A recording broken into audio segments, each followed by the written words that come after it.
PSC ഏറ്റെടുത്തിരുന്നില്ല. ഏറ്റെടുക്കാത്തത് അതിന് തക്കതായ റൂൾ ദേവസ്വം ബോർഡ് ഫ്രെയിം ചെയ്യാത്തതുകൊണ്ട്. ഈ തന്ത്രവിദ്യാപീഠങ്ങളുടെ കൂട്ടത്തിൽ കള്ള വിദ്യാഭ്യാസ സ്ഥാപനങ്ങളുണ്ട്. അപ്പോൾ ഇവരെ ഇൻ്റർവ്യൂ ചെയ്യുമ്പോൾ ഇവർക്ക് മന്ത്രങ്ങൾ അറിയാമോ, പൂജാവിധി അറിയാമോ എന്ന് നോക്കുന്ന എക്സ്പെർട്സ് നമുക്ക് ഇൻ്റർവ്യൂ ബോർഡിലുണ്ടായിരുന്നു. ഇൻ്റർവ്യൂ ബോർഡിൽ ക്ഷേത്രത്തിൻ്റെ നടയിൽ പോയി നിന്നാൽ പൂജാരി അകത്ത് പോകുന്നതും വാതിലടയ്ക്കുന്നതും കുറച്ച് കഴിയുമ്പോൾ ഇറങ്ങി വരുന്നതും മാത്രമേ കാണാറുള്ളൂ. ഒരു ശബ്ദം പോലും കേൾക്കാറില്ല. ഈ ടെസ്റ്റിൽ അവർ തോറ്റു കഴിഞ്ഞാൽ അവർ പ്രവേശനം ഡിക്ലെയർ ചെയ്യാതെ കളയണം. പറഞ്ഞാൽ അത് പണി നടക്കില്ല. അങ്ങനെയാണ് നിങ്ങൾ കണ്ടിന്യൂ. ശരിക്കും ആ നിയമം ഭേദഗതി എഴുതിയതും ഞാൻ തന്നെയാണ്.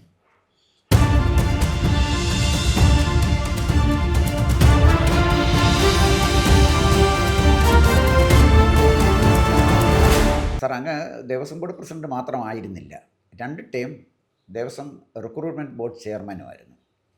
ഈ ദേവസ്വം റിക്രൂട്ട്മെൻറ്റ് ബോർഡ് ഈ അടുത്ത സമയത്തുണ്ടായതാണ്. നേരത്തെ മെമ്പർമാർക്കും പ്രസിഡൻറ്റിനും ഒക്കെ ഇഷ്ടമുള്ള ആളുകളെ അങ്ങ് നിയമിക്കുന്ന ഒരു പരിപാടിയായിരുന്നല്ലോ ഉണ്ടായിരുന്നത്. അത് മാറി ഒരു റിക്രൂട്ട്മെൻറ്റ് ബോർഡിലേക്ക് കൊണ്ടുവന്നു. ദേവസ്വം ബോർഡിൻ്റെ നിയമനം ഒന്ന് സ്ട്രീംലൈൻ ചെയ്തു റിക്രൂട്ട്മെൻറ്റ് ബോർഡ് എന്നിട്ട് വന്നു. റിക്രൂട്ട്മെൻറ്റ് ബോർഡിൻ്റെ അധികാരങ്ങൾ, റിക്രൂട്ട്മെൻറ്റ് ബോർഡ് ചെയ്യുന്ന കാര്യങ്ങൾ ഒന്ന് സാർ ഒന്ന് വിശദീകരിക്കണം. ഒന്ന് അതാണ് ക്വസ്റ്റ്യൻ നമ്പർ 1. നമ്പർ 2, ഈ റിക്രൂട്ട്മെൻറ്റ് ബോർഡ് ഇൻ്റർവ്യൂസ് നടത്തുമ്പോൾ ഈ റിക്രൂട്ട് ചെയ്ത് അമ്പലത്തിലേക്ക് വിടുന്ന ആളുകൾക്ക് മിനിമം ഈശ്വരവിശ്വാസമുണ്ടോ എന്ന് പരിശോധിക്കാറുണ്ടോ? ചില ആളുകൾ കൺവേർട്ട് ചെയ്ത ആളുകൾ, അവരെ പേര് ഹിന്ദു എന്ന് കിടക്കുന്നെങ്കിലും കൺവേർട്ട് ചെയ്ത ആളുകൾ ദേവസ്വം റിക്രൂട്ട്മെൻറ്റ് ബോർഡിൽ റിക്രൂട്ട് ചെയ്ത് വരുന്നുണ്ട്. അവർക്ക് ക്ഷേത്രത്തെക്കുറിച്ച് അറിയില്ല, ആരാധനയെക്കുറിച്ച് അറിയില്ല എന്നൊരു പരാതി ഞാൻ കേട്ടിട്ടുണ്ട്. ഇക്കാര്യത്തെക്കുറിച്ച് അങ്ങയുടെ ഒരു അഭിപ്രായം എന്താണ്? ഈ ദേവസ്വം റിക്രൂട്ട്മെൻറ്റ് ബോർഡ് വരുന്നത് ശരിക്കും 2007 ഇടതുപക്ഷ ഗവൺമെൻറ് നിയമനങ്ങൾ മുഴുവൻ PSCക്ക് വിടാൻ തീരുമാനിച്ചു. പക്ഷേ PSC ഏറ്റെടുത്തിരുന്നില്ല. ഏറ്റെടുക്കാത്തത് അതിന് തക്കതായ റൂൾ ദേവസ്വം ബോർഡ് ഫ്രെയിം ചെയ്യാത്തതുകൊണ്ട്. സ്പെഷ്യൽ റൂൾ ഉണ്ടാക്കണം. ഞാൻ 2010 ദേവസ്വം ബോർഡിൽ പ്രസിഡൻ്റായി വരുമ്പോൾ റിക്രൂട്ട്മെൻറ്റ് ബോർഡ് ഈ PSC ഏറ്റെടുത്തിട്ടുമില്ല, ദേവസ്വം ബോർഡിന് നിയമനം നടത്താനും കഴിയില്ല. അതായിരുന്നു സ്ഥിതി. സ്പെഷ്യൽ റൂൾ ഉണ്ടാക്കാനൊരു നല്ല ശ്രമം നടത്തി. സ്പെഷ്യൽ റൂള് ഉണ്ടാക്കി PSCയുടെ കൺകറൻസ് അവസാനം വാങ്ങിച്ചു. ഇംപ്ലിമെൻ്റ് ചെയ്യാവുന്ന സ്റ്റേജ് എത്തിയപ്പോൾ 2012 ഞാൻ ബോർഡിൽ നിന്ന് ഇറങ്ങി. പിന്നെ അത് മുന്നോട്ട് പോയില്ല. അടുത്ത ഉമ്മൻചാണ്ടി ഗവൺമെൻറ് വന്നപ്പോൾ റിക്രൂട്ട്മെൻറ്റ് ബോർഡ് കോൺസ്റ്റിറ്റ്യൂട്ട് ചെയ്യാൻ തീരുമാനിച്ചു, ഇൻഡിപെൻഡൻ്റായി. റിക്രൂട്ട്മെൻറ്റ് ബോർഡ് 2015 ആയപ്പോൾ നിലവിൽ വന്നു. അതിലന്ന് 6 അംഗങ്ങളും 6 വർഷ കാലാവധിയുമുള്ള ബോർഡായിരുന്നു. അന്നൊരു ഗവൺമെൻറ് സെക്രട്ടറി ലെവലിലുള്ള ഒരാൾ ചെയർമാനാവണം എന്നാണ് ആക്ടിൽ പറഞ്ഞത്. അങ്ങനെ ചന്ദ്രശേഖരൻ IPS DGP ആയിരുന്നു, റിട്ടയർ ചെയ്യാൻ വക്കിലെത്തിയ ചന്ദ്രശേഖരൻ ചെയർമാനും ആയിട്ടൊരു 6 അംഗം ബോർഡ് കോൺസ്റ്റിറ്റ്യൂട്ട് ചെയ്തു വന്നു. പക്ഷെ ആ സമയത്ത് ഗവൺമെൻറ് മാറി, ഉമ്മൻചാണ്ടി ഗവൺമെൻറ് മാറി. പുതിയ ഗവൺമെൻറ് വന്നപ്പോൾ റിക്രൂട്ട്മെൻറ്റ് ബോർഡിലെ മെമ്പർമാരെ ആദ്യം മാറ്റാൻ ഉള്ളൊരു മൂവാണ് ആദ്യം വന്നത്. അത് നിയമപരമായി ശരിയല്ല എന്ന് കണ്ടപ്പോൾ റിക്രൂട്ട്മെൻറ്റ് ബോർഡ് ആക്ട് അമെൻഡ് ചെയ്ത് പുതിയ ബോർഡിനെ കൊണ്ടുവരണം എന്നൊരു കാഴ്ചപ്പാട് വന്നു. അതിൻ്റെ അടിസ്ഥാനത്തിൽ റിക്രൂട്ട്മെൻറ്റ് ബോർഡ് നിയമം ഭേദഗതി ചെയ്തു. ശരിക്കും ആ നിയമം ഭേദഗതി എഴുതിയതും ഞാൻ തന്നെയാണ്. ഞാൻ അന്ന് ചെയ്തത് റിക്രൂട്ട്മെൻറ്റ് ബോർഡിന് 6 അംഗങ്ങൾ ആവശ്യമില്ല എന്നെനിക്ക് തോന്നി. 6 വർഷം നീണ്ട ഒരു കാലാവധിയും ശരിയല്ല എന്ന് എനിക്ക് തോന്നി. അതുകൊണ്ട് 3 മെമ്പർമാരും 3 വർഷവും കാലാവധിയും വെച്ചിട്ട് ആക്ട് അമെൻഡ് ചെയ്തു. ഒരു ഡിസ്ട്രിക്ട് ജഡ്ജോ അല്ലെങ്കിൽ ഡിസ്ട്രിക്ട് ജഡ്ജ് ആകാൻ കോമ്പീറ്റൻ്റ് ആയിട്ടുള്ള ആളോ ചെയർമാനാവണം എന്ന് നിയമം ഭേദഗതി ചെയ്തപ്പോൾ എന്നെ വെക്കാൻ ഉള്ള അവസരം ഉണ്ടായി. ഞാൻ ചെയർമാനായി. പക്ഷേ റിക്രൂട്ട്മെൻറ്റ് ബോർഡ് ഈവൻ എനിക്ക് മുമ്പിരുന്ന ബോർഡിനൊന്നും ചെയ്യാൻ കഴിഞ്ഞിട്ടില്ലെങ്കിലും അവർ വളരെ ശ്ലാഘനീയമായ ജോലി ചെയ്തിരുന്നു. അവർ നിയമനം സംബന്ധമായ റൂളുകൾ ഫ്രെയിം ചെയ്തിരുന്നു. അത് ചന്ദ്രശേഖരനും അന്ന് അതിൽ മെമ്പേഴ്സായിരുന്ന ആളുകളുമൊക്കെ നല്ല ജോലി, ഒരു മെമ്പർ പ്രധാനമായിട്ടും നല്ല ജോലിയായിരുന്നു. അത് കറക്റ്റ് PSC പാറ്റേണിൽ തന്നെ നിയമനത്തിൻ്റെ നടപടികൾ ആണ് അവർ റൂൾ ഫ്രെയിം ചെയ്തത്. ആ റൂള് ഫോളോ ചെയ്തു. ഞാൻ ചാർജ് എടുത്തതിന് ശേഷം കമ്പ്യൂട്ടറൈസ് ചെയ്ത് സോഫ്റ്റ്വെയറൊക്കെ ഡെവലപ്പ് ചെയ്ത് സീഡാക്കിനെ ഏൽപ്പിച്ച് കംപ്ലീറ്റ് ഓൺലൈൻ ആപ്ലിക്കേഷനും അതിൻ്റെ ബാക്കി പ്രോസസ്സിങ് മുഴുവൻ ഓൺലൈനിൽ, അവസാനം റാങ്ക് നിശ്ചയിക്കുന്നത് വരെ ഓൺലൈനിലാക്കി. അത് ഘട്ടം ഘട്ടമായി നിയമനം നടത്തി. ആദ്യമായിട്ട് നിയമനം നടന്നത്, നോട്ടിഫൈ ചെയ്തത്, ഈ ഓൺലൈനിൻ്റെ ഉദ്ഘാടനം നടത്തിയത് മുഖ്യമന്ത്രിയാണ്. PSC റെഗുലേഷൻസ് ഉണ്ടാക്കിയിട്ടുണ്ട് നിയമനത്തിനെ സംബന്ധിച്ച്, അതിൻ്റെ പ്രൊസീജിയർ സംബന്ധിച്ച് റെഗുലേഷൻ. അതേ റെഗുലേഷൻസാണ് റിക്രൂട്ട്മെൻറ്റ് ബോർഡ് അഡോപ്റ്റ് ചെയ്തത്. അപ്പോൾ അതനുസരിച്ചാണെങ്കിൽ നോട്ടിഫിക്കേഷൻ, പ്രീ പബ്ലിക്കേഷൻ ഉണ്ടാവും. അത് കഴിഞ്ഞ് കാൻഡിഡേറ്റ്സ് ഓൺലൈനായിട്ട് നേരത്തെ രജിസ്റ്റർ ചെയ്യും. നോട്ടിഫിക്കേഷൻ വരുമ്പോൾ അവർക്ക് അതിൽ അപ്ലൈ ചെയ്യാം. അത് കഴിഞ്ഞ് ക്വസ്റ്റ്യൻ തയ്യാറാക്കുന്നത് മുഴുവൻ ഔട്ട്സൈഡ് ഏജൻസിയാണ്.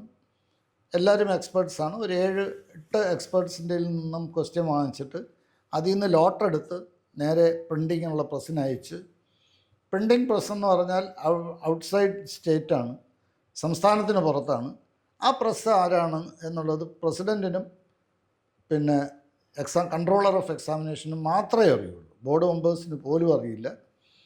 ആ പ്രസ് അതാരാണെന്ന് ഡിസ്ക്ലോസ് ചെയ്യില്ല. അവരുമായിട്ടുള്ള ബിൽ ട്രാൻസാക്ഷൻ പോലും സ്യൂഡോനെയിമിലാണ്. അപ്പോൾ ഓഡിറ്റർ പരിശോധിച്ചാൽ അങ്ങനെ ഒരു പ്രസ് കാണില്ല. അപ്പോൾ അങ്ങനെയാണ് ആ പ്രൊസീജിയർ പോകുന്നത്. അവിടുന്ന് ക്വസ്റ്റ്യൻ പ്രിൻ്റ് ചെയ്ത് നേരെ എക്സാമിനേഷൻ സെൻറ്റേഴ്സിലേക്ക് അവരുടെ എസ്കോട്ടുള്ള വണ്ടിയിൽ, സെക്യൂരിറ്റി വെഹിക്കിളിൽ, ആന്ധ്രയിൽ ഒരു പ്രസ്സുണ്ട്, ആന്ധ്രയിൽ നിന്ന് പോലും അങ്ങനെയാണ് എക്സാമിനേഷൻ സെൻറ്റർ, കേരളത്തിലെ മുഴുവൻ എക്സാമിനേഷൻ സെൻറ്റേഴ്സിലും അവരെത്തിക്കും. അവിടെ വെച്ച് ഇൻവിജിലേറ്റേഴ്സിനെ വെച്ചിട്ട് നമ്മൾ ഓപ്പൺ ചെയ്യും. ഇൻവിജിലേറ്റേഴ്സ് സ്റ്റേറ്റ് ഗവൺമെൻറ്റിൻ്റെയും അധ്യാപകരെയും അങ്ങനെയൊക്കെയാണ്. അവർ നേരെ ക്ലാസ്സിൽ ഡിസ്ട്രിബ്യൂട്ട് ചെയ്യും. അത് തിരിച്ച് വാങ്ങിച്ച് വീണ്ടും വാല്യുവേഷന് എക്സ്പേർട്സിനെ അയക്കും. ഇതാണ് പ്രൊസീജിയർ. വളരെ ട്രാൻസ്പെറൻ്റായ പ്രൊസീജിയറാണ്. പിന്നെ എൻ്റെ ശ്രദ്ധയിൽ ഇന്ന് വരെ, ഞാൻ ഇറങ്ങുന്നവരെ, ഒരാക്ഷേപവും ആ പ്രൊസീജിയറിനെ സംബന്ധിച്ചും ആ സെലക്ഷനെ സംബന്ധിച്ചും വന്നിട്ടില്ല. അപ്പോൾ അതിൽ എൻജിനീയേഴ്സിൻ്റെ സെലക്ഷൻ നടത്തി. ആദ്യത്തെ സെലക്ഷൻ ഫസ്റ്റ് മുഖ്യമന്ത്രി ഉദ്ഘാടനം ചെയ്തു എന്ന് ഞാൻ പറയുന്നത് എൻജിനീയേഴ്സിൻ്റെ. തിരുവിതാംകൂർ ദേവസ്വം ബോർഡിൽ 12 വേക്കൻസി ഉണ്ടായിരുന്നു എൻജിനീയേഴ്സിൻ്റെ. അതിൽ നോട്ടിഫൈ ചെയ്യുന്നതാണ് ഗസ്റ്റ് ഹൗസിൽ വെച്ച് മുഖ്യമന്ത്രി ഉദ്ഘാടനം ചെയ്തത്. അതിലെ സെലക്ഷൻ കിട്ടിയ 12 ആളുകളും IIT NITയിൽ നിന്ന് വന്നവരാണ്. അങ്ങനെ കിട്ടിയിട്ടുള്ളൂ. അത്ര നല്ല പെർഫെക്റ്റായ സെലക്ഷൻ പ്രോസസ്സായിരുന്നു. എന്ന് പറഞ്ഞാൽ എക്സ്പേർട്സ് ഇൻ്റർവ്യൂ കമ്മിറ്റിയിൽ എക്സ്പേർട്സിനായിട്ട് വെച്ച് കേരളത്തിലെ പ്രഗത്ഭരായ എഞ്ചിനീയേഴ്സിനെ തിരുവിതാംകൂർ ദേവസ്വം ബോർഡിൽ അപ്പോയിൻറ്റ് ചെയ്തു. അവർ 1-2 വർഷം കഴിഞ്ഞ് വേറെ ആണുങ്ങൾ ജോലി കിട്ടി അവർ പോവുകയും ചെയ്തു. അപ്പം അതാണ്. അതുപോലെ തന്നെയാണ് ക്ലറിക്കലും ഇതേ പ്രൊസീജിയർ തന്നെ. ശാന്തിക്കാരുടെ വിഷയം വരുമ്പോൾ ശാലം പ്രശ്നമുണ്ട്. പക്ഷെ അന്ന് ഞാൻ ചെയ്തൊരു കാര്യം, കൊച്ചിൻ ദേവസ്വം ബോർഡിൽ ആദ്യം ശാന്തിക്കാരെ അത്യാവശ്യമുണ്ട്, നോട്ടിഫൈ ചെയ്യണം. ഞാനവിടെ പോയി അവരുമായിട്ട് സംസാരിച്ചു. അപ്പോൾ ശാന്തിക്കാരുടെ എക്സ്പീരിയൻസ് സർട്ടിഫിക്കറ്റ് വേണമല്ലോ, എവിടുന്ന് എക്സ്പീരിയൻസ് വേണം.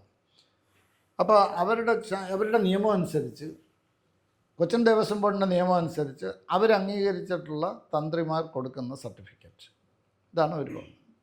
അപ്പോൾ നിങ്ങൾ എത്ര തന്ത്രിമാരെ അന്വേഷിച്ചിട്ടുണ്ട്, അംഗീകരിച്ചിട്ടുണ്ട് എന്ന് ചോദിക്കുമ്പോൾ അവർ 4 പേരാണ്. 4 പേര് എവിടെയുള്ളത്? അത് കൊച്ചിയിലുള്ളവരാണ്. ഞാൻ പറഞ്ഞു ഇത് പറ്റില്ല, ഇത് ഇന്ത്യ മുഴുവനുള്ള ആളുകൾക്ക് അപ്ലൈ ചെയ്യാൻ പറ്റും.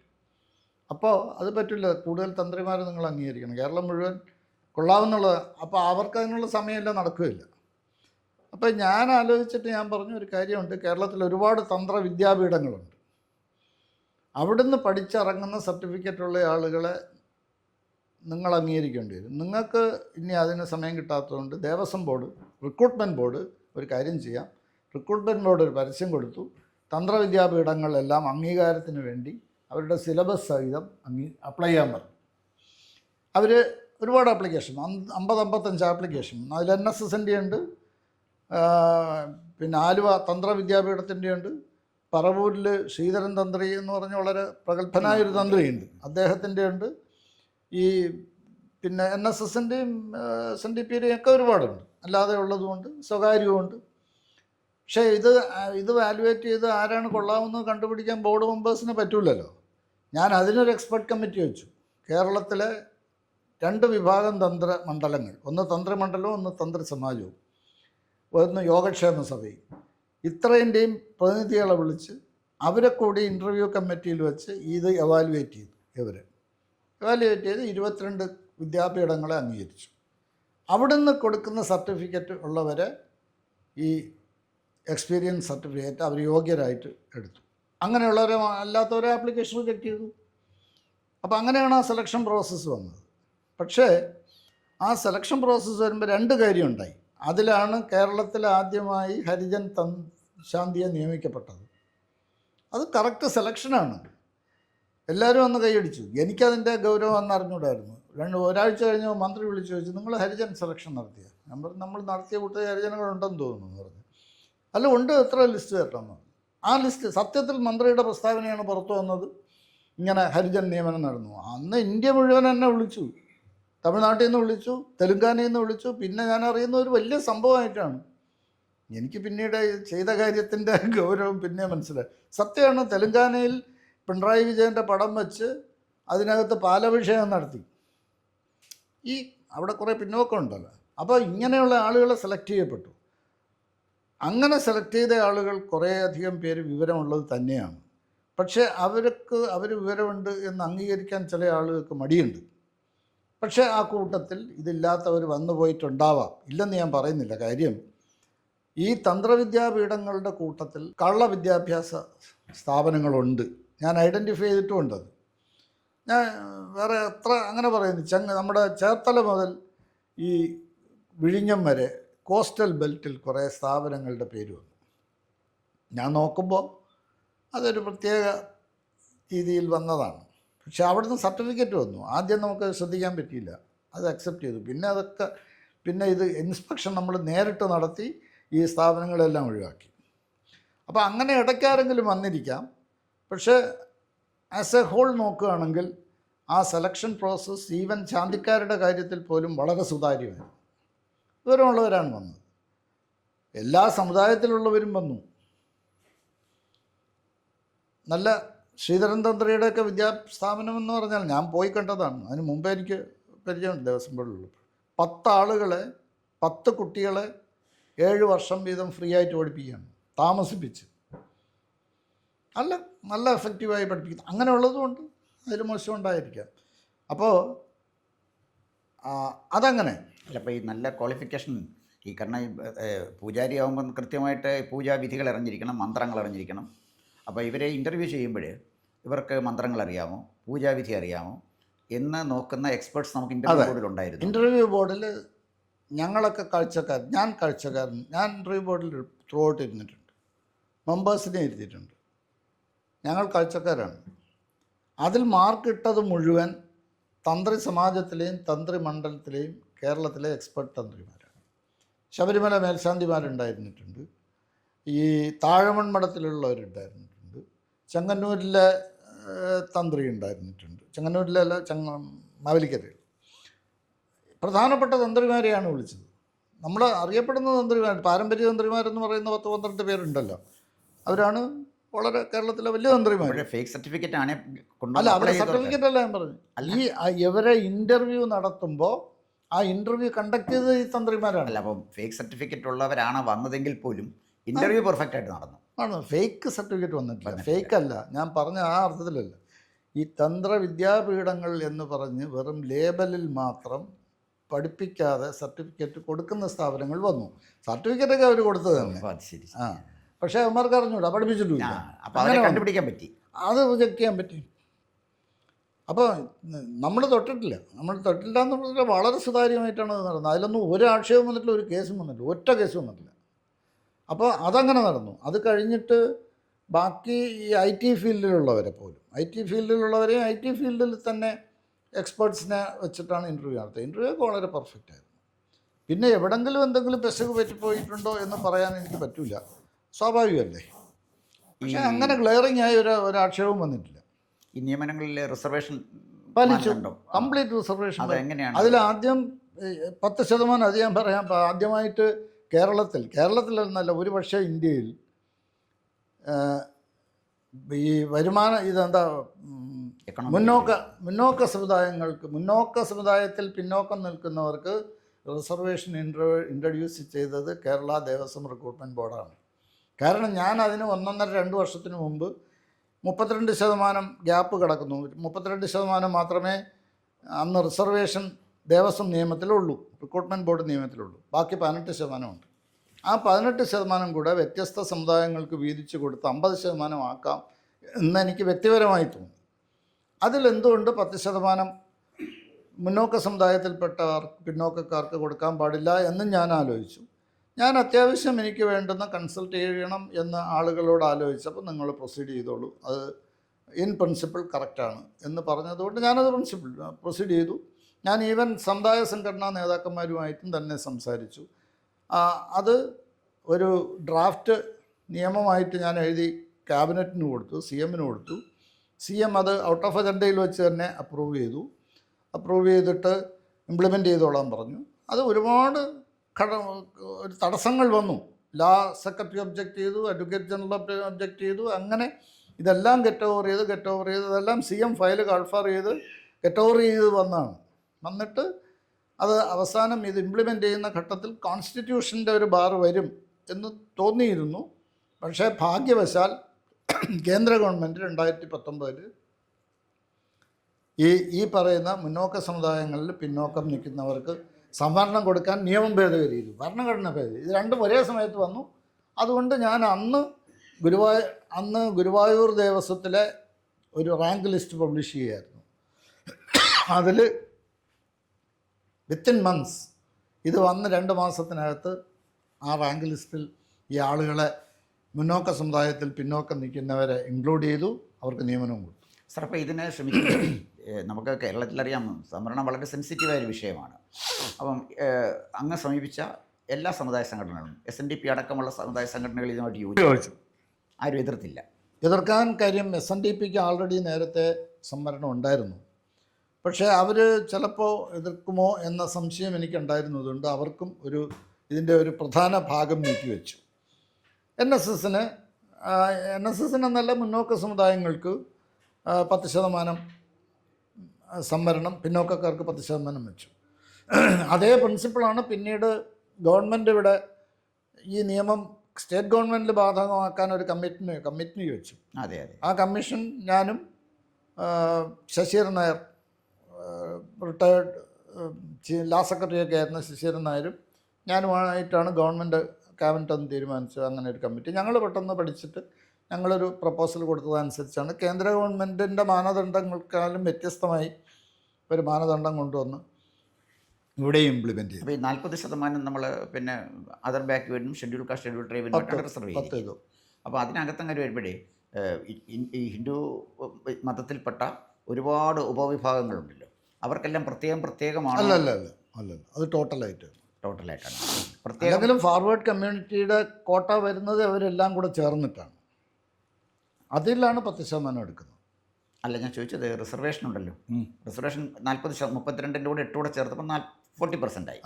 പിന്നെ ബാക്കി 10 അല്ല, ബാക്കി 10 ഇതായല്ലോ നമ്മുടെ പിന്നെ സാമ്പത്തിക സംവരണമായല്ലോ. ആ 40% നമ്മൾ വീതം വെച്ചപ്പോൾ അത് ഹിന്ദു മതത്തിൽപ്പെട്ട കൊച്ചു സമുദായങ്ങൾ ധാരാളമുണ്ടല്ലോ, അവർക്കെല്ലാം ഈഴവ സമുദായമുണ്ട്, ഗണക സമുദായമുണ്ട്, അവർക്കെല്ലാം വിധിച്ചു. എല്ലാമായിട്ട് വിധിച്ചു. എല്ലാമായിട്ടാണോ വിധിച്ച്? ഓരോരോ സമുദായത്തിനായിട്ട് ഓരോ ജനസംഖ്യാനുപാതിയാണ്. അതിൽ ഏറ്റവും കൂടുതൽ ഈഴവാസന് വന്നു, അത്രയേ ഉള്ളൂ. പക്ഷേ ഈ ഹിന്ദു മുന്നോക്ക സമുദായത്തിൽ റാങ്ക് കുറഞ്ഞിട്ടാണെങ്കിലും പഠിക്കാൻ നിവൃത്തിയില്ലാത്ത ആളുകൾ, റാങ്ക് കുറഞ്ഞ് ജയിച്ച് വന്ന ആളുകൾക്ക് ഇതിനകത്ത് നിന്ന് മുൻഗണന കിട്ടി. അതാണ് അതിൻ്റെ വ്യത്യാസം. അവർക്ക് 10%. ബാക്കി പിന്നെ ഓപ്പൺ മെറിറ്റാണ്. 50%. ഓപ്പൺ മെറിറ്റിൽ ടച്ച് ചെയ്തിട്ടില്ല. അല്ല, ഓപ്പൺ മെറിറ്റ് പിന്നെ എല്ലാവർക്കും ഉള്ളതാണ്. അപ്പോൾ അതാണ് റിക്രൂട്ട്മെൻറ്റ് ബോർഡിൻ്റെ ഒരു നേട്ടമായി ഞാൻ കാണുന്നത്. പിന്നുള്ളത് ഒരു സർവ്വസമ്മതത്തോടു കൂടി ഒരു നിശബ്ദമായ ഒരു സാമൂഹ്യ വിപ്ലവമാണ് അങ്ങ് നടത്തിയത്. കാരണം ശരിക്കും പറഞ്ഞാൽ ഞാൻ NSS ജനറൽ സെക്രട്ടറിയെ കണ്ട ആദ്യം ഈ കാര്യം പറഞ്ഞു, ഞാനിങ്ങനെ ഒരു മൂവ്മെൻറ്റ് കൊണ്ടുവരുന്നുണ്ട്, നിങ്ങളും കൂടെ വേണമെങ്കിൽ നിവേദനം കൊടുത്തോളൂ എന്ന് പറഞ്ഞു. പിന്നീട് അദ്ദേഹം മുഖ്യമന്ത്രിയെ കണ്ട് നിവേദനം കൊടുത്തതായിട്ടാണ് ഞാൻ മനസ്സിലാക്കുന്നത്. അങ്ങനെ അവരെയും ഒക്കെ കൂടെ വിശ്വാസത്തിലെടുത്ത് തന്നെയാണ് ഇത് പോയത്. വേറെ ഒരു സമുദായത്തിൽ നിന്നും പിന്നെ അത്ര എതിർപ്പൊന്നും വന്നില്ല. പിന്നെ ആശാരി സമുദായം അവർക്ക് ഇത്തിരി കുറഞ്ഞു പോയി എന്നുള്ള ആക്ഷേപമായിട്ട് പലപ്പോഴും വിശ്വകർമ്മ വന്നിരുന്നു. കൊല്ലത്തുള്ളൊരു നേതാവാണ് അദ്ദേഹം. ജനുവിനാണ് അഭിപ്രായം എന്നൊക്കെ എനിക്ക് തോന്നി. പക്ഷേ ഇത് ആൾറെഡി ഫിക്സ് ചെയ്ത് പോയത് കൊണ്ട് അതിൽ പിന്നെ മാറ്റം വരുത്താൻ കഴിഞ്ഞില്ല. പിന്നെ വേണമെങ്കിൽ ഇനി കാലത്ത് മാറ്റം വരുത്താമല്ലോ, അത്രയേ ഉള്ളൂ. അതൊരു നേട്ടമായി ഞാൻ കാണുന്നു. പിന്നൊരു കാര്യമുള്ളത്, റിക്രൂട്ട്മെൻറ്റ് ബോർഡ് എല്ലാ മേഖലയിലെയും നിയമനം നടത്തി. എല്ലാ മേഖലയിലും നിയമനം നടത്തി. നിലവിലുള്ള ജീവനക്കാരുടെ പ്രൊമോഷന് പിന്നെ കമ്മിറ്റി കോൺസ്റ്റിറ്റ്യൂട്ട് ചെയ്തു. അപ്പോൾ DPC, ഡിപ്പാർട്ട്മെൻറ്റൽ പ്രൊമോഷൻ കമ്മിറ്റി, ഞാൻ റിക്രൂട്ട്മെൻറ്റ് ബോർഡ് ചെയർമാനായിട്ട്. അപ്പോൾ ദേവസ്വം ബോർഡുകളിൽ ആൾറെഡി ഉള്ള ആളുകൾക്കും ഇഷ്ടാനുസരണം നിയമനം പ്രൊമോഷൻ കൊടുക്കാൻ കഴിയാതെ വന്ന് വളരെ സ്ട്രിക്റ്റായി തന്നെയാണ് പോയത്. ട്രാൻസ്പെറൻ്റ് ആയിട്ടാണ് പോയത് പൊതുവിൽ. പിന്നെ ഒരു നല്ല 4600ഓളം പേരുടെ റാങ്ക് ലിസ്റ്റ് പബ്ലിഷ് ചെയ്യാൻ പറ്റി അത്രയും കാലം കൊണ്ട്. അതിൽ 2200-ലധികം പേരെ നിയമിക്കുകയും ചെയ്തു ഞാൻ ഇറങ്ങുമ്പോൾ. അപ്പോൾ നമ്മൾ കൃത്യമായി ആപ്ലിക്കേഷൻ ക്ഷണിച്ചു എന്ന് മാത്രമല്ല, ക്വാളിഫൈഡ് ആയിട്ടുള്ള പൂജാരിമാരെ നിയമിച്ചു, എൻജിനീയർമാരെ നിയമിച്ചു, ക്ലറിക്കൽ സ്റ്റാഫിനെ നിയമിച്ചു. അങ്ങനെ നമ്മുടെ ദേവസ്വം റിക്രൂട്ട്മെൻറ്റ് ബോർഡ് ഈ രംഗത്ത് വലിയൊരു കാൽവയ്പ്പാണ് നടത്തിയിരിക്കുന്നത് എന്നാണ് ഞാനും വിശ്വസിക്കുന്നത്. പൊതുവിൽ അങ്ങനെ തന്നെയാണ്. അത് പക്ഷേ വേറെ ഒരു കാര്യം കൂടെ ഞാൻ സൂചിപ്പിക്കാം. ഞാൻ ദേവസ്വം ബോർഡിൽ പ്രസിഡൻ്റായി ചാർജ് എടുക്കുമ്പോൾ ഞാൻ ശ്രദ്ധിച്ചൊരു കാര്യമുണ്ട്. ക്ഷേത്രത്തിൻ്റെ നടയിൽ പോയി നിന്നാൽ പൂജാരി അകത്ത് പോകുന്നതും വാതിലടയ്ക്കുന്നതും കുറച്ച് കഴിയുമ്പോൾ ഇറങ്ങി വരുന്നതും മാത്രമേ കാണാറുള്ളൂ. ഒരു ശബ്ദം പോലും കേൾക്കാറില്ല. അപ്പോൾ പൂജ പറയാൻ പോലും അവർക്ക് അറപ്പുണ്ട് എന്ന് തന്നെയാണ് ഞാൻ മനസ്സിലാക്കുക. കാര്യം അറിയില്ല, ഇതറിയില്ലാത്തതുകൊണ്ട് തന്നെ. അങ്ങനെ ഉള്ളപ്പോൾ എന്നെ കേരളത്തിലെ ഈ അമ്പലപ്പുഴ തന്ത്രി, ഹരിപ്പാട് തന്ത്രി, അങ്ങനെ പ്രധാനപ്പെട്ട തന്ത്രിമാരെന്നെ നേരിട്ട് വന്ന് ബോർഡിൽ വന്ന് കണ്ടിട്ട് അവരുടെ അവശതകൾ പറഞ്ഞു, അവരുടെ ബുദ്ധിമുട്ടുകൾ പറഞ്ഞു. ആ സമയത്ത് ഞാൻ പറഞ്ഞു, ഞാൻ എൻ്റെ അവശത പറയാം, ക്ഷേത്രങ്ങളിലെ പൂജയൊന്നും നേരെയല്ല നടക്കുന്നതെന്നാണ് ഞാൻ മനസ്സിലാക്കുന്നതെന്ന് പറഞ്ഞു. അവരത് സമ്മതിച്ചു. അത് ശരിയാണോ പറഞ്ഞത്, ആരും അങ്ങനെ പറയാറില്ല. ഞാൻ പറഞ്ഞു എനിക്കിങ്ങനെ തോന്നി, എന്ത് ചെയ്യും? സാർ ഒരു പ്രപ്പോസൽ വെച്ചാൽ ഞങ്ങൾ സഹകരിക്കാമെന്ന് പറഞ്ഞു. അങ്ങനെ ഹരിപ്പാട് സെൻട്രലിൽ അവിടെ കുറേ കെട്ടിടങ്ങൾ നമ്മുടെ ഉണ്ട്, ക്ഷേത്രത്തിനോട് ചേർന്ന്. ഹരിപ്പാട് വെച്ച് അന്ന് ദേവസ്വം ബോർഡിൽ ജോലി ഉണ്ടായിരുന്ന ഏറ്റവും ജൂനിയറായ 30 ശാന്തിക്കാരെ ഹരിപ്പാടിൽ 1 മാസം താമസിച്ച് ഇവരെ കൊണ്ട് ഫ്രീ ആയിട്ട് ക്ലാസ് അടുപ്പിച്ചു. അങ്ങനെ 3 ബാച്ച് പോയി. അപ്പോൾ അവർ നല്ലോണം സഹകരിച്ചു തന്ത്രിമാർ. പക്ഷേ ദേവസ്വം ബോർഡിന് ഭയങ്കര ചിലവാണ് വന്നത്. ചിലവെന്ന് പറഞ്ഞാൽ ഈ 30 പേരെ അങ്ങോട്ട് മാറ്റുമ്പോൾ അതിന് പകരം ദേവസ്വം ബോർഡിൻ്റെ ചിലവിൽ അവിടെ ആളെ വയ്ക്കണം. ഈ 30 പേരെ അവിടെ ഫുഡ് കൊടുത്ത് അവിടെ താമസിച്ചാണ് പഠിപ്പിച്ചത്. 30 പേരെ 1 മാസം പഠിപ്പിച്ച് കഴിഞ്ഞിട്ട് ടെസ്റ്റ് നടത്തി. ടെസ്റ്റ് നടത്തിയിട്ട് അവരെന്നെ കണ്ടു, തന്ത്രിമാർ ടെസ്റ്റൊക്കെ കഴിഞ്ഞാൽ കൊള്ളാം, പാസ്സായ എല്ലാം നോക്കിയാന്നൊക്കെ ചോദിച്ചു. ഞങ്ങളെല്ലാം നോക്കി സാർ, എങ്ങനെയുണ്ട്? അല്ല, ഞങ്ങളെ കണക്കിന് ആരും ജയിക്കില്ല, അതിനുള്ള കപ്പാസിറ്റി അവന്മാർക്കില്ല. എനിക്ക് തോന്നി ഞാൻ വെട്ടി വീണതാണ്. കാര്യം ഈ ടെസ്റ്റിൽ അവർ തോറ്റു കഴിഞ്ഞാൽ അവരെ പ്രൊബേഷൻ ഡിക്ലെയർ ചെയ്യാതെ കളയണം. പറഞ്ഞാൽ അത് പണി നടക്കില്ല, അങ്ങനെയാണ് നിങ്ങൾ കണ്ടിന്യൂ ചെയ്യുന്നത്. അവരെ വീണ്ടും 30 ദിവസം കൂടെ പഠിപ്പിച്ചു. അങ്ങനെ ആ ലോവസ്റ്റ് റാങ്കിലുള്ള ആളുകളെ അന്നേ ട്രെയിൻ ചെയ്തു നമ്മൾ. കാരണം നമ്മൾ വേറെ എന്തൊക്കെ ന്യായം പറഞ്ഞാൽ ഈ ക്ഷേത്രത്തിൽ അങ്ങനെയാണ് ഇങ്ങനെയാണോ എന്നൊക്കെ പറഞ്ഞാലും ക്ഷേത്രത്തിലെ ആളുകൾക്ക് വിശ്വാസം വരണമെങ്കിൽ ആദ്യം പൂജാരി വൃത്തിയാവണം. അതെ അതെ അതെ. ക്ഷേത്ര പ്രമിസസ് വൃത്തിയാവണം. പൂജാ മന്ത്രങ്ങൾ ജനങ്ങൾക്ക് കേൾക്കണം, ഇമ്പ്രസ്ഡ് ആവണം. ഇതവർ ചെയ്യില്ല. ഞാൻ അവളുടെ കർക്കശമായി പറഞ്ഞു, ഞാൻ ഏതെങ്കിലും ക്ഷേത്രത്തിൽ വരുമ്പോൾ മുഷിഞ്ഞ മുണ്ടുമായിട്ട് നിൽക്കുകയാണെന്നുണ്ടെങ്കിൽ നടപടിയെടുക്കും, ആരും സംശയമില്ല. അപ്പോൾ അവർ അവസാനം കുറേ നിവേദനം എൻ്റെ അടുത്ത് കൊണ്ടു തന്നു, ദേവസ്വം ബോർഡിലുള്ളപ്പോഴാണ്, അവരുടെ അവശതകളെപ്പറ്റി. ഞാനത് പഠിക്കാനൊരു കമ്മിറ്റി വെച്ചു. നിങ്ങളെ അവശത പഠിക്കാമെന്നത് 3 പേരുള്ളൊരു കമ്മിറ്റി വെച്ചു. അതിൻ്റെ സീനിയർ നമ്മളെ അവിടുത്തെ ഡെപ്യൂട്ടി കമ്മീഷണറായിരുന്ന ജയകുമാറിന് അവർ പഠിച്ച് റിപ്പോർട്ട് തന്നു. അപ്പോൾ ആ റിപ്പോർട്ടിൽ വന്നതും ഇവർക്ക് കൊടുക്കുന്ന റെമ്യൂണറേഷൻ കുറവാണ്, 400 രൂപയാണ് കൊടുക്കുന്നത്, അത് വർദ്ധിപ്പിക്കണം, അങ്ങനെ ഇങ്ങനെയുള്ള കുറേ കാര്യങ്ങൾ. ശരിക്കും ഞാൻ നോക്കിയിട്ട് വന്ന പ്രപ്പോസൽ 1000 രൂപയാണ്.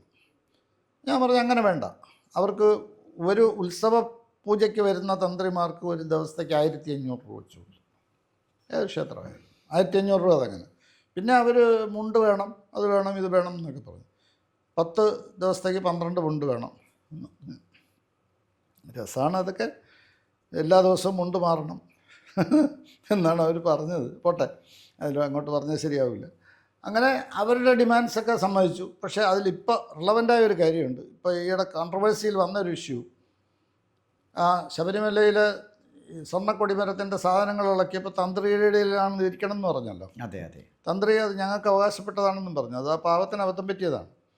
ഞാൻ ഈ പറയുന്ന 2012 തന്ത്രിമാരുടെ സംഘടനയുമായിട്ട് നടത്തിയ ചർച്ചയുടെ അവസാനം ഒരു കരാറുണ്ടാക്കിയിട്ടുണ്ട്. ആ കരാറിൻ്റെ അടിസ്ഥാനത്തിൽ ദേവസ്വം ബോർഡ് ഉത്തരവും ഇറങ്ങിയിട്ടുണ്ട്. അതിൽ ദേവസ്വം ബോർഡിൻ്റേതായ കൊടിമരങ്ങളിലോ ക്ഷേത്രത്തിലോ അതുപോലെയുള്ള സ്ഥലങ്ങളിലുള്ള ഒരംശം സ്വർണത്തിനും തന്ത്രിമാർക്ക് അവകാശമില്ല എന്ന് വ്യക്തമായി രേഖപ്പെടുത്തി ഉത്തരവിറക്കിയിട്ടുണ്ട്.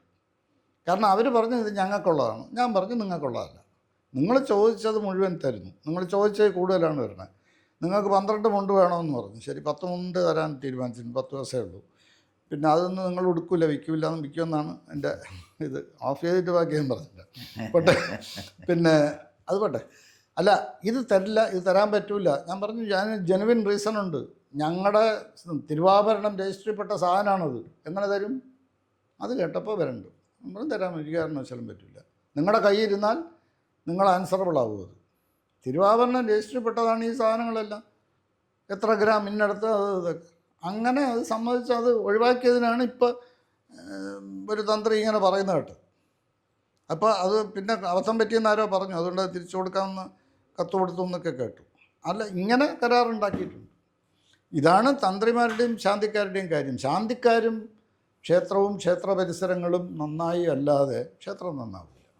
അല്ല, അതിൻ്റെ ഒരു ആദ്യത്തെ കാൽവയ്പ് എന്നുള്ള നിലയ്ക്ക് മന്ത്രമറിയാവുന്ന പിന്നെ പൂജാരിമാരെ അങ്ങേക്ക് വയ്ക്കാൻ പറ്റി, ആ ബോർഡിന് വയ്ക്കാൻ പറ്റി. അതിൻ്റെ തുടക്കം കുറിച്ചല്ലോ എന്തായാലും ക്വാളിഫൈഡ് ആയിട്ടുള്ള സ്റ്റാഫിനെയും വയ്ക്കാൻ പറ്റി. അപ്പോൾ ഇനിയും തിരുവിതാംകൂർ ദേവസ്വം ബോർഡിൻ്റെ ഇനിയുള്ള ഭാവി പ്രവർത്തനങ്ങളെങ്കിലും അത്യാവശ്യം പിന്നെ വിവരമുള്ള ആളുകൾ ഭംഗിയായിട്ട് നടത്തുമെന്ന് പ്രതീക്ഷിക്കാം.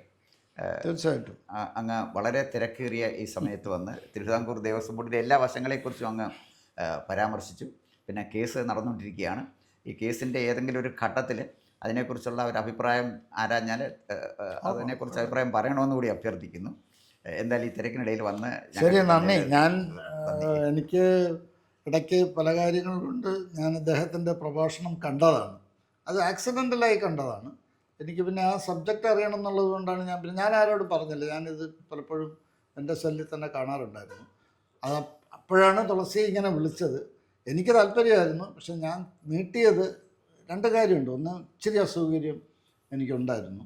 രണ്ടാമത്തേത് ആ ഘട്ടം ശകലം മോശമായിരുന്നു. ഞാൻ പറയാവുന്ന ചില അഭിപ്രായങ്ങൾ അപ്പം പറയാൻ പറ്റില്ല. ഇപ്പം പിന്നെ ഏകദേശം ആയല്ലോ. എന്തായാലും തീർച്ചയായും നന്ദി. തുറന്ന അഭിപ്രായങ്ങൾ ഇനിയും ഉണ്ടാകുമെന്ന് പ്രതീക്ഷിക്കുന്നു. നമസ്കാരം. കൂടുതൽ വാർത്തകളും വിശേഷങ്ങളും നേരിട്ട് ലഭിക്കാൻ ജനങ്ങളിൽ നിന്ന് ജനങ്ങളിലേക്ക് ജനഭൂമി ന്യൂസ് സബ്സ്ക്രൈബ് ചെയ്യൂ. ബെൽ ബട്ടൺ അമർത്താനും മറക്കരുത്.